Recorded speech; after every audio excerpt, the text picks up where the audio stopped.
Ano ba? Bakit? Sinigang na steak, guys. Kinat ko lang into cubes. Yan.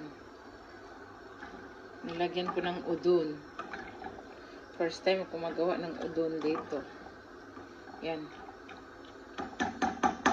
Tapos lagyan natin ng cabbage tsaka green pepper lang. Yan na lang. Tinamad ako maghiwa ng ibang gulay. Oh, meron pa pala akong iba. Dali. Ito pala ito.